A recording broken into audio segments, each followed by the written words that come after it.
విశ్రాంత ఉద్యోగులు మధ్యతరగతి ప్రజలను లక్ష్యంగా చేసుకొని సైబర్ ముఠాలు చెలరేగిపోతున్నాయి. సిబిఐ, ఈడీ అంటూ బెదిరించి అమాయకుల నుంచి డబ్బులు కాజేస్తున్నారు. జీవితాంతం కష్టపడి సంపాదించిన నగదు వృద్ధాప్యంలో ఆసరాగా ఉంటాయనుకుంటే వాటిని సైతం కేటుగాళ్లు వదలడం లేదు. మోసపోయామని ఎవరికీ చెప్పుకోలేక పండుటాకులు కన్నీరు మున్నీరవుతున్నారు. కడపలో ఇటీవల జరిగిన ఓ కేసులో నిందితులను ఎట్టకేలకు పోలీసులు అరెస్టు చేశారు.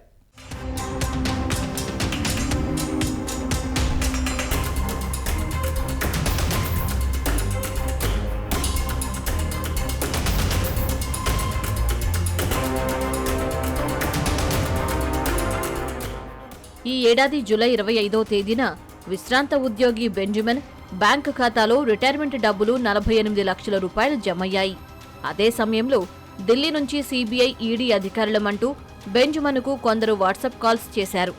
మనీ లాండరింగ్ కేసుకు సంబంధించిన హవాలా డబ్బు మీ ఖాతాలో ఉందని, వెంటనే ఆ నగదును తాము సూచించిన బ్యాంకు ఖాతాలకు జమ చేయాలని బెదిరించారు. చెప్పినట్లు చేయకుంటే అరెస్టు చేసి జైలుకు తరలిస్తామని వారు అనడంతో బెంజమిన్ భయభ్రాంతులకు గురయ్యాడు. వెంటనే వారు చెప్పిన ఖాతాలకు డబ్బును బదిలీ చేశాడు. కొంత సమయం తర్వాత మోసపోయానని గ్రహించిన బాధితుడు అన్నమయ్య జిల్లా సైబర్ పోలీస్ స్టేషన్లో ఫిర్యాదు చేశాడు.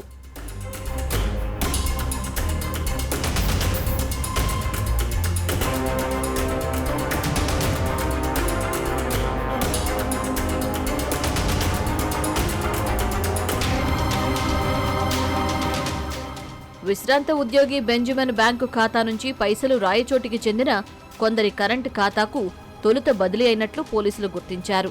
రాయచోటికి చెందిన 3 సైబర్ నేరగాళ్లు ఇంతియాజ్ ఖాన్, షేక్ అమీన్, షేక్ అర్షాద్లను అరెస్టు చేసి వారి బ్యాంకు ఖాతాల్లో ఉన్న 32 లక్షల రూపాయలను స్వాధీనం చేసుకున్నారు. నేరగాళ్ల బ్యాంకు ఖాతాల్లో ఉన్న మరో 7 లక్షల రూపాయలను ఫ్రీజ్ చేశారు. జూలై మంత్ లో ఒక బెంజమిన్ అని చెప్పి ఒక రిటైర్డ్ మేల్ నర్స్ అతని ఖాతాలో ఒక 48 లక్షలు retirement money and other money పడిన తర్వాత సైబర్ నేరగాళ్ళు అకౌంట్ లో ఉన్న 48 lakhs కూడాను ఒక యాక్సిస్ బ్యాంక్ అకౌంట్ కి వేయడం జరిగింది. ఫర్దర్ గా అక్కడి నుండి మల్టిపుల్ వ్యూల్ అకౌంట్స్ కి అది అమౌంట్ ట్రాన్స్ఫర్ అయ్యి వాళ్ళందరూ విత్డ్రా చేశారు. విత్డ్రా చేసుకొని మళ్ళీ ఈ సిడిఎం మెషిన్స్ ద్వారా మరియు కొంత హవాలా ద్వారా కూడా ఆ అమౌంట్ ని ఇతర అకౌంట్స్ కి చేరవేయడం జరుగుతుంది. ముఖ్యమైన సైబర్ నేరగాల్ని ఈరోజు పట్టుకోవడం జరిగింది.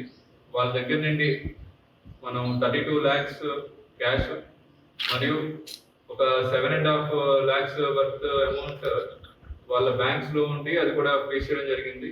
3 అక్యూజ్డ్ ఉన్నారండి. దీంతో పాటు మిగతా కొంతమంది వీల్ అకౌంట్స్ ఉన్నారు.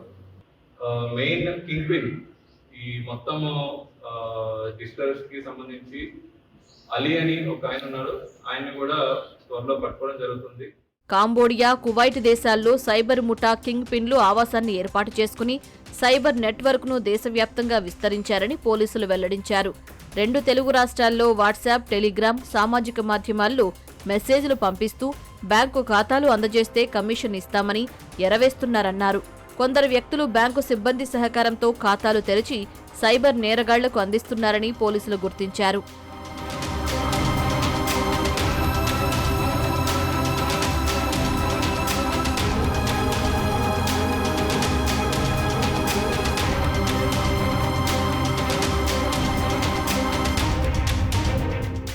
డిజిటల్ అరెస్టు పేరుతో సైబర్ నేరగాళ్లు కాల్స్ చేసి బెదిరిస్తే భయపడకుండా వెంటనే కాల్ కట్ చేసి 1930 నంబర్కు కాల్ చేసి ఫిర్యాదు చేయాలని పోలీసులు సూచిస్తున్నారు.